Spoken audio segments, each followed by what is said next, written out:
네, 오늘 아침에 사실 제가 생각했던 것보다 훨씬 더 많은 성도님들이 이렇게 나오셔서 함께 예배를 드리게 되어서 정말로 감사합니다. 저는 벽을 보고 설교를 해야 될 줄 알았는데 이렇게 또 환한 얼굴로 맞아주시니 너무 감사하고요.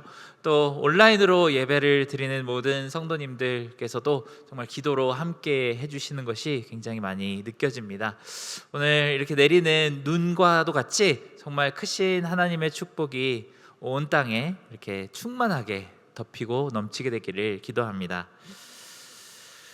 지난주에 우리는 최순성 목사님의 말씀을 통해서 아주 흥미로운 주제를 묵상했죠. 뻔뻔하게 기도하라고 하는 말씀을 들었습니다. 앞뒤를 재거나 따지지 말고 먼저 하나님께서 담대히 주실 것을 구하라는 메시지를 담고 있었습니다. 하나님이 주실지 안 주실지 그것도 걱정하지 말고 일단 뻔뻔하게 기도를 하라고 말씀해 주셨죠. 하나님은 우리를 위해서 예수 그리스도를 십자가에 내어 주시기까지도 했고 또 성령 하나님을 우리에게 보내주셨는데 무엇인들 우리에게 주시지 않겠느냐고 하는 말씀이 있었습니다. 우리에게 큰 확신을 주시는 하나님의 음성이 되었으리라고 믿습니다. 아마 이 말씀을 듣고 저를 비롯해서 많은 성도님들이 담대한 기도를 하시기로 결심하셨을 거라고 생각됩니다. 저도 이제까지 마음속에 품고 있었던, 차마 꺼내지 않고 있었던 그런 많은 기도 제목들을 다시 꺼내서 하나님 앞에 기도하게 되는 그런 시간이 있었습니다. 제가 이렇게 한 주 동안 새벽 기도에 이제 두 번, 세 번 이렇게 나오면서 성도님들 얼굴을 이렇게 살펴보니까 평소와는 다른 마음속에 어떤 결단이 이거를 가지고 하나님한테 기도를 하러 나왔다라고 생각되는 그런 표정들이 있으셔서 저도 굉장히 많은 도전을 받았던 기억이 납니다. 그래서 저도 개인적으로도 뻔뻔한 기도 제목 몇 가지를 하나님께 올려드리는 시간이 되었습니다. 하나님께서 저와 여러분에게 가장 빠른 시간 내에 좋은 것으로 채워주실 줄을 믿습니다. 믿는 사람들이 이렇게 뻔뻔하게 무언가를 구해야 한다라고 하는 경우는 아마 두 가지 경우가 있을 것입니다. 하나는 너무나도 간절한 것이 있을 때 그때 우리는 앞뒤를 재지 않고 하나님께 뻔뻔하게 구하게 됩니다. 정말 너무나도 간절히 원하는 것이 있다면 사람들은 부끄러움이나 체면 같은 것을 생각하지 않고 구하게 되죠. 마치 성경에서 혈루증에 걸린 여인이 그러했듯이 사회의 문화에 통용되는 많은 예의나 범절 그리고 율법을 신경 쓸 겨를이 없이 나와서 간절하게 구하게 됩니다. 이 혈루증 걸린 여인, 우리가 성경에서 잘 살펴봤는데요, 이 여인은 이 피가 마르지 않는 그 질병을 고치기 위해 얼마나 간절히 구하고 기도했을까요? 오랜 시간 동안 가진 모든 재산을 다 소진해서 이 병 한번 고쳐보려고 노력을 많이 했지만 절대로 고쳐지지 않는 그 아픔 때문에 굉장히 간절한 마음을 가지고 있었을 것이 분명합니다.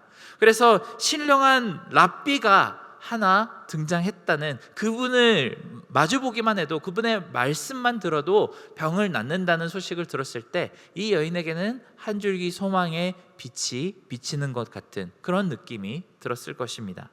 그러니 무례를 무릅쓰고 거센 비난을 받더라도 이 신령한 랍비의 옷자락을 달려가서 덥석 움켜 쥐었을 것입니다.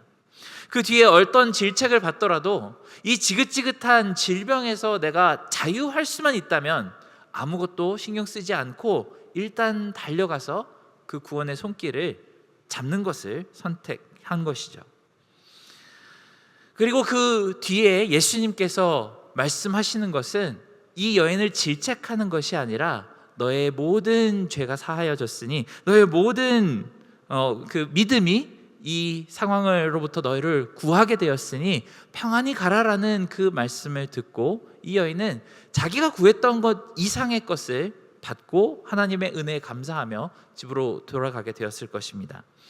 우리는 하나님께 간절히 구하는 마음을 가질 때 하나님께서 우리가 원하는 것 그 이상의 것을 부어주시는 하나님이시라는 그 사실을 이 에피소드를 통해서 배울 수 있습니다.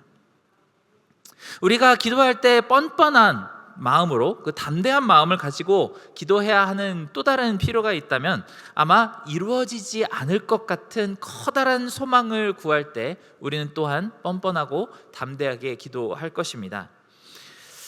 딱히 하나님의 능력을 믿지 않는 것이 아니라 과연 내가 이 기도의 응답을 받을 만한 사람인가? 내가 이 기도의 응답을, 하나님의 은혜를 받을 만한 자격이 있는 사람인지 의심이 될 때에 우리는 하나님께 뻔뻔한 담대함 그리고 용기가 필요하게 됩니다. 또한 하나님께서 이루어 주실 능력은 있으시지만 과연 이 나의 상황에 정말 관심을 가지고 계실까? 귀를 기울이고 계실까? 그 마음속에 의심이 들 때에 우리에게 필요한 마음이 바로 뻔뻔한 담대함을 가지고 나아가는 믿음일 것입니다. 그리고 사실은 많은 신앙인들이 하나님께 더 큰 것을 구하지 못하는 이유 중에 가장 많은 카테고리가 이 안에 속하지 않을까 합니다. 마가복음 9장에 보면은 한 귀신 들린 어린 아이를 데리고 아버지가 주님께로 나오는 장면이 그려져 있습니다. 어릴 때부터 이 아이는 귀신에 의해서 자주 불에도 뛰어들고 물에도 뛰어들었다고 설명합니다. 이 아버지는 그 모든 광경들을 바라보면서 굉장히 큰 절망감에 빠져들었을 것입니다. 이렇게 아이가 고통하고 신음하고 있는데 아버지로서 해줄 수 있는 것이 붙잡는 것 말고는 아무것도 없다는 사실 때문에 굉장히 많은 시간을 고통했을 것입니다. 이 무기력한 마음 가운데서도 나라도 힘을 내야지 아이를 돌볼 수 있다고 하는 그 마음은 이미 예전에 지치게 되었을 것입니다. 심지어 주님의 제자들이 이 아이를 돌보았음에도 불구하고 이 아이에게서 귀신을 쫓아내고자 많이 외쳤음에도 불구하고 아무런 차도가 없자 역시 나는 안 되나 보다, 역시 하나님의 은혜는 나에게 주어지지 않는가 보다라는 생각이 들었을 것입니다. 그래서 주님이 나타나셨을 때에도 주님께 할 수 있거든 도와주소서라는 아주 맥이 없는 부탁을 주님께 하게 되었습니다. 이때 주님은 할 수 있거든이 무슨 말이냐, 믿는 자에게는 능치 못함이 없느니라 라는 말씀을 힘을 주어 말씀하십니다.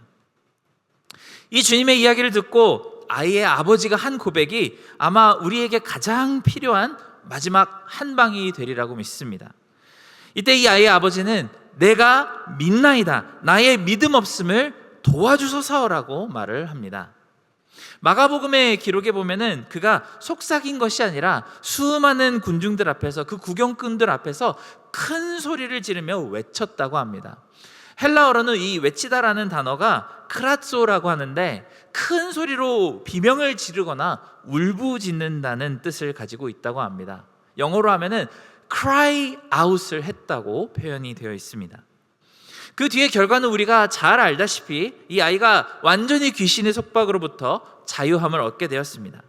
그리고 이런 일이 있을 수 있었던 이유를 묻는 제자들에게 주님께서는 아주 유명한 말씀을 남기시죠.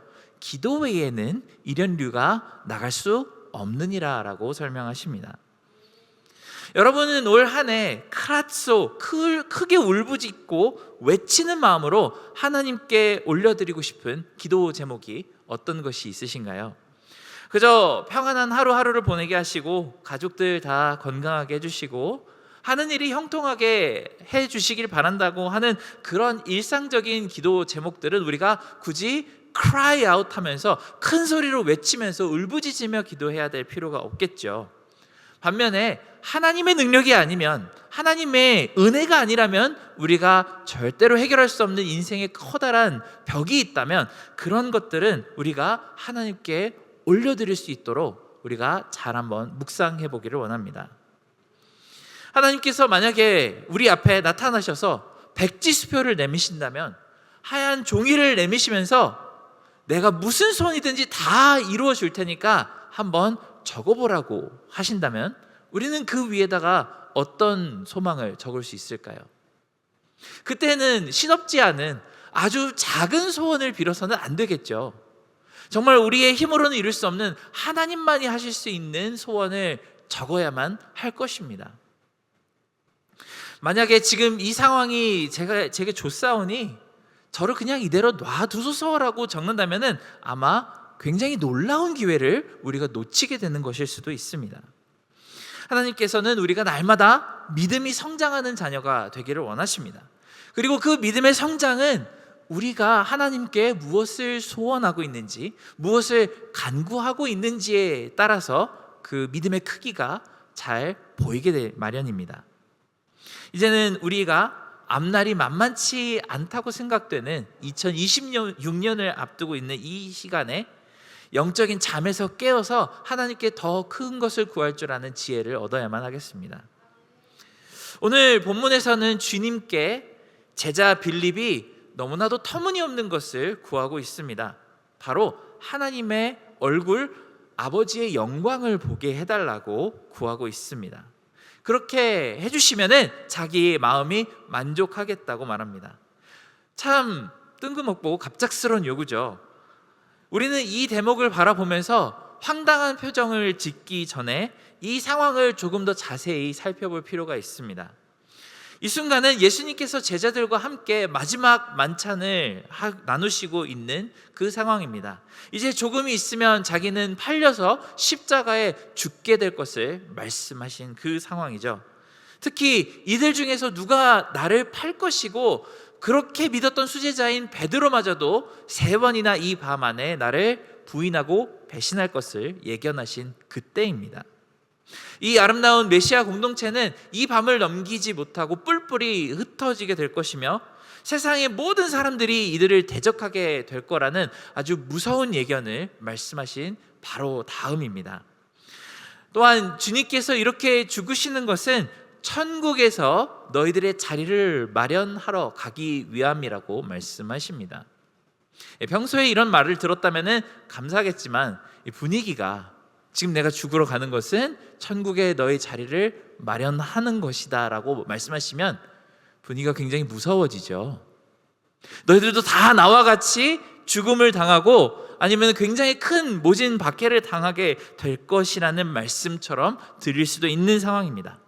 이 무서운 말씀을 듣는 제자들의 분위기는 우리가 예측하기가 참 어렵지 않습니다. 잔뜩 움츠러들고 조용한 가운데 아마 침을 꿀꺽 삼키며 빌립이 이렇게 물어봤을 것입니다. 제자들이 전부 다 로마 군병에게 끌려가서 끔찍하게 죽임을 당하는 그런 결말이 아니라 예수님이 방금 말씀하셨던 것처럼 우리 모두가 하나님 나라의 집을 얻게 되는 그 날을 기대할 수 있는 것이라면 우리가 잠시 이 고통을 넘어갈 수 있는 용기를 얻기 위해 하나님의 얼굴을 보여주시옵소서라고 간구한 그런 상황입니다. 빌립은 이 순간에 이 간구가 어떤 의미를 가지고 있는지 인식하고 있는지 잘 모르겠지만 사실 성경 전체를 놓고 봤을 때 하나님의 얼굴을 보여달라고, 하나님의 영광을 보여달라고 간청한 사람은 빌립이 처음이 아닙니다. 사실 가장 직접적으로 유명하게는 모세의 일화가 있죠. 모세는 하나님께 하나님의 영광을 보여달라고, 하나님의 얼굴을 보여달라고 간청한 적이 있습니다. 이 기록은 출애굽기 33장에 나오는데요, 시내산에서 40일을 금식하고 하나님의 지엄한 율법 10계명을 받아서 내려왔는데 그 자리에서 황금 송아지를 숭배하고 있는 이 백성들을 보고 굉장히 마음에 커다란 실망을 했던 상황입니다. 그런데 이 백성을, 이 고집스럽고 말을 듣지 않는 백성을 데리고 가나안까지 가라고 하나님께서 다시 한번 책임을 부여하신 그런 상황이죠. 모세는 하나님께 하나님이 나와 함께 하시지 않는다면 저는 절대로 가나안을, 이 백성을 데리고 갈 수 없다고 고백을 합니다. 그 상황 가운데 하나님께 하나님의 영광을 보여주시옵소서라고 간청하게 됩니다. 이때 하나님께서는 온갖 축복의 말씀, 따뜻한 말씀을 다 전해주시지만 결국 얼굴을 보여주시지는 않습니다. 살아있는 사람이 하나님의 얼굴을 보았다가는 그 영광을 감당하지 못하고 죽게 될 것이 분명하기 때문에, 다만 모세는 바위 틈에 잠깐 숨어있는 동안 하나님께서 손으로 그 바위를 덮으시고 지나가시는 듬직한 뒷모습만 보게 됩니다. 하지만 모세는 이것만을 가지고도 큰 힘을 얻어서 다시 이 백성들과 함께 광야 생활을 시작할 수 있는 굉장히 중요한 동기가 되었습니다. 이뿐만 아닙니다. 아브라함도 하나님과 언약을 맺는 그 자리에서는 하나님의 얼굴을 보지 못하고 그 쪼갠 고기 사이를 지나가는 횃불 같은 하나님의 형상만 보았습니다. 이사야 선지자도 하나님의 보좌 앞까지 가서는 하나님의 얼굴을 보지 못하고 하나님의 옷자락만 보았다고 합니다. 선지자 에스겔은 너무나도 눈부신 광채 가운데 인자와 같은 그림자만 하나님의 형상으로 보았다고 합니다. 그러니 이제까지 역사상 아무리 위대한 선지자와 모세 같은 사람도 하나님의 영광을, 하나님의 얼굴을 보지 못했는데 빌립은 너무나도 뻔뻔하고 담대하게 감히 주제도 모르고 주님께 하나님을 보여주세요라고 간구하는 요청을 드린 것입니다. 우리가 구약을 꼼꼼히 읽어봤다면 예수님의 대답을 잘 예측할 수 있습니다. 모세도 보지 못했고 에스겔도 아브라함도 또 이사야도 보지 못했던 하나님을 네가 어떻게 볼 수 있겠니? 하나님의 얼굴을 봤다가는 모두가 죽을 수밖에 없기 때문에 너 또한 하나님의 얼굴을 보지는 못할 것이다 라고 대답을 하는 것이 맞겠죠. 그런데 이 상황에서 주님의 대답은 또한 우리의 모든 사람들의 예측을 산산이 조각나는 그런 말씀을 하십니다. Yes도 아니고 No도 아닙니다. 주님의 답변은 You already have입니다. 이미 오래 전부터 지금까지 너의 요청은 응답이 받고 있었다라고 설명을 하십니다. 9절에 보면은 예수님께서 이렇게 답변하십니다. 예수께서 이르시되 빌립아 내가 이렇게 오래 너희와 함께 있으되 내가 나를 알지 못하느냐? 나를 본 자는 아버지를 보았거늘 어찌하여 아버지를 보이라 하느냐라고 답변하십니다. 바로 예수 그리스도를 통해서 이 제자들은, 그리고 세상의 모든 사람들은 창조주이신 여호와 하나님의 영광을 이미 대면하고 있었다라고 대답을 하십니다. 구약의 모든 사람들이 그렇게 간구해도 얻지 못했던 하나님의 얼굴의 영광을 예수님 시대의 모든 사람들은 자기들이 알지도 못하는 사이에 하나님의 영광을 매일 바라보고 있었다고 합니다. 지금까지 예수님께서 하신 모든 말씀들과 이 사람들에게 돌아다니시면서 이스라엘 땅의 여러 지역 가운데 행하신 모든 행위들이 바로 창조주 하나님께서 직접 손을 얹어서 행하신 일들이라고 말씀하십니다. 그저 비범한 목수 청년 한 명인 줄 알았는데 지난 3년 동안 했던 모든 일들이 창조주 하나님의 손으로 이루어진 일이라는 것을 말씀하신 것이죠. 심지어 바로 직전에 떼어 먹었던 떡과 나눠 마신 포도주마저도 창조주 하나님의 축사를 얻고 축복을 받은 그것을 이들이 나눠 먹었다는 사실을 알게 되었습니다. 그리고 이어서 지난 3년뿐만이 아니라 앞으로도 여전히 하나님을 대면할 수 있게 하기 위해서 십자가로 나아가야만 한다는 말씀을 전해주십니다. 그래서 이제까지 인간적인 연약함에 갇혀서 엄두도 내지 못했던 일들을 더욱 담대하고 능력 있게 이루어낼 수 있는 그런 능력을 주시려고 하신다고 선포하십니다. 심지어는 주님이 하셨던 것보다도 훨씬 더 큰 일을 하게 될 거라고 예언하십니다. 예수님이 우리에게 십자가와 부활 그리고 승천을 통해서 주신 가장 큰 축복이 있다면 그 선물의 이름은 바로 하나님과 맞대면할 수 있는 권한입니다. 이것이 없다면 우리는 어떤 요구도 어떤 기도도 하나님께 올려드릴 수가 없습니다. 보통 얼굴을 보지도 못하고 눈도 마주치지 못하는 대상들에게는 뻔뻔하게 무엇을 구할 수가 없지요. 말을 꺼내기도 힘들어하게 마련입니다.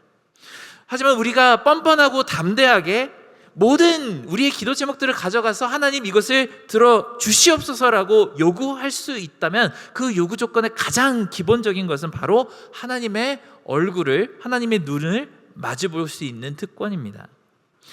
이 정도도 하지 못한다면 하나님께 가장 깊은 우리의 소원을 올려드릴 수조차 없겠죠. 그리고 그분의 얼굴 표정에 있는 그 얼굴의 빛을 우리가 살피지 못한다면 이 기도가 들어질지 들어지지 않을지 확신을 가질 수도 없을 것입니다. 반대로 때로는 우리가 어떤 사람의 얼굴만 보았는데 그 얼굴에 비친 표정만 보았는데도 이미 마음속에 많은 공감과 허락이 구해졌다는 사실을 알게 될 때가 있습니다. 마음속에는 많은 번민들이 있는데 하나님의 얼굴을 보는 순간 이미 나의 모든 고통과 고난을 다 알고 계시며 일하고 계시다는 하나님의 표정을 보는 순간 마음속의 모든 조바심이 사르르 녹아 없어지는 경우들이 분명히 있습니다.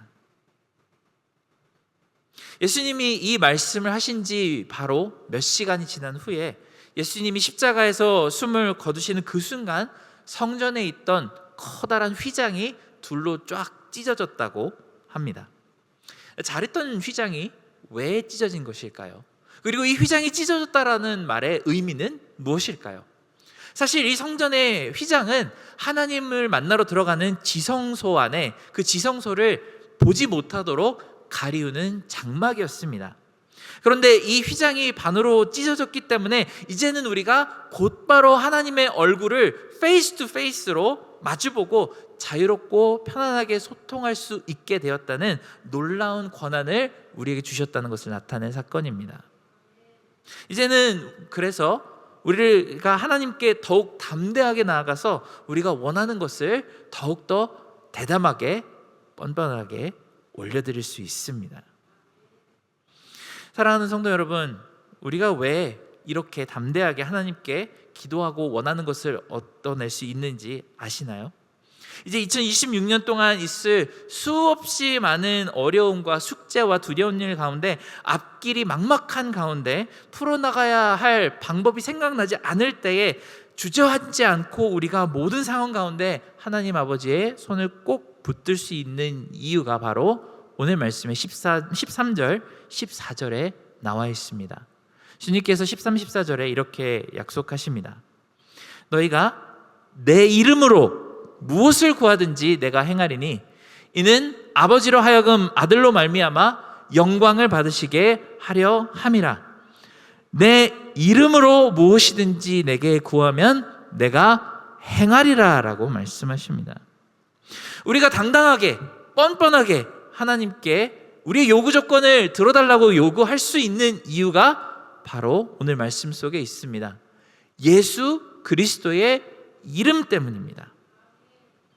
우리는 아버지 저를 봐서 제 소원을 이루어 주세요라고 말씀드리기에는 너무나도 민망하고 부끄러운 순간이 많습니다.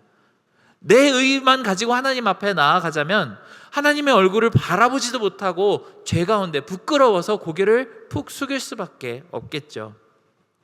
지금까지 하나님을 너무나도 많이 실망시켜드렸고 성령을 탄식하게 했던 그 많은 죄들이 머릿속에 떠오르는 순간들이 있을 것입니다. 그래서 하나님을 마주볼 용기도 스르륵 사라져버리고 담대하게 하나님께 이것을 달라고 구할 담대함도 없어지게 마련입니다.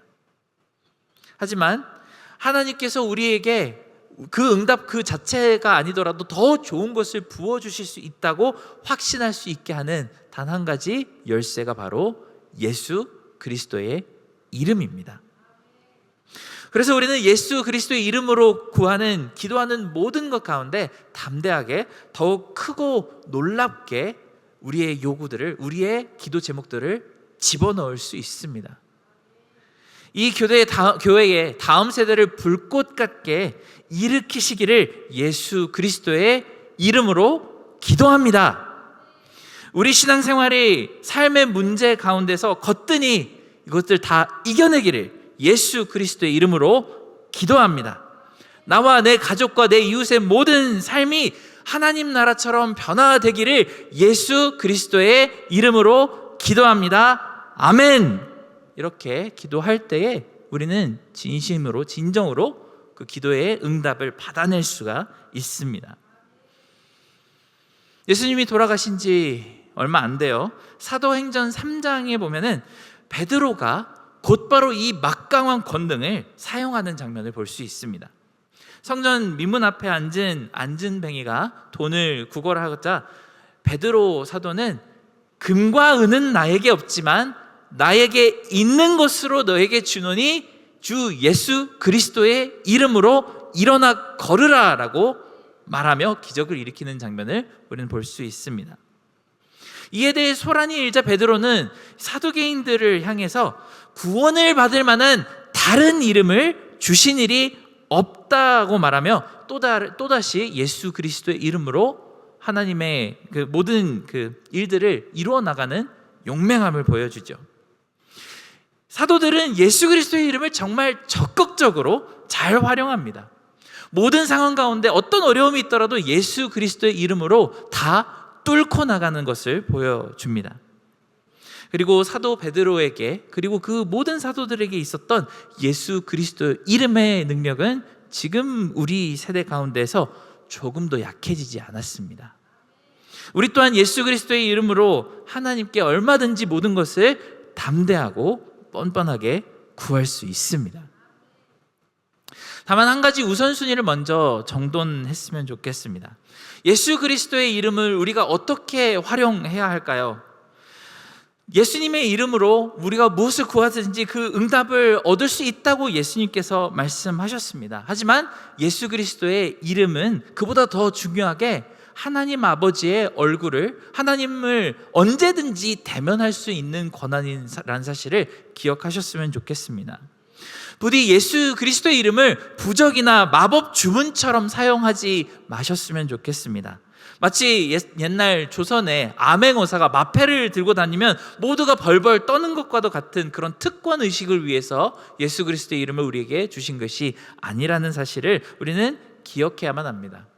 오늘 말씀 가운데 빌립의 질문과 예수님의 응답의 그 구조를 잘 살펴봤으면 좋겠습니다. 빌립이 무엇을 구했을까요? 아버지를 보게 하소서라고 구했습니다. 그리고 그에 대한 답변으로 내 이름으로 무엇이든지 구하라라고 말씀하셨죠. 예수님의 이름은 모든 그 문제를 해결하는 특권으로 주신 것이 아니라 먼저 하나님을 마주볼 수 있는 특권으로 우리에게 주셨습니다. 쉽게 말해서 우리에게 아버지의 방문 열쇠를 맡긴 것이나 마찬가지입니다. 우리가 이 아버지의 방문 열쇠를 가지고 있다면 무엇이든지 언제든지 아버지께로 바로 들어가서 아버지, 이것이 저에게 너무나도 필요합니다라고 직접 말씀을 드릴 수 있는 권세를 주신 것이기 때문입니다. 절대로 믿음의 분량에 따라서 더 큰 기적을 행할 수 있다는 교만의 씨앗으로 예수 그리스도의 이름을 해석하지 않았으면 좋겠습니다. 우리는 이것을 잘 분별해야만 합니다. 능력 있고 담대한 신앙생활의 키포인트는 바로 하나님과 얼마나 친밀하게 마주볼 수 있는지에 대한 그 능력을 물어보는 것입니다. 우리가 하나님을 더 자주 마주보면 마주볼수록 그분과 대면하여 이야기를 나누면 나눌수록 우리는 하나님의 진정한 자녀가 되어 갈 것입니다. 모세는 회막에서 하나님의 얼굴을 대면하여 말씀을 나누고 나왔을 때 그 얼굴에 영광의 광채가 가득히 묻어 나왔다고 합니다. 그리고 우리에게도 동일하게 일어날 수 있는 그 기적이 바로 모세가 하나님을 대면하였을 때의 기적입니다. 우리가 세상에 있는 모든 것들을 다 포기할지라도 하나님과 대면하는 이 시간을 포기할 수는 없습니다. 하지만 우리가 전능자의 눈을, 전능자의 영광을 마주보고 있는 동안에는 능히 이겨내지 못할 문제가 아무것도 없다는 것을 확신하게 되기를 바랍니다. 사랑하는 여러분, 우리 삶에 있는 모든 문제와 숙제들을 다른 곳에서 찾지 않게 되기를 바랍니다. 오직 우리에게의 능력은 예수 그리스도의 이름을 힘입어 담대하게 하나님 앞으로 나아가는 우리 자녀된 특권에 있음을 고백하시기를 진심으로 기원합니다.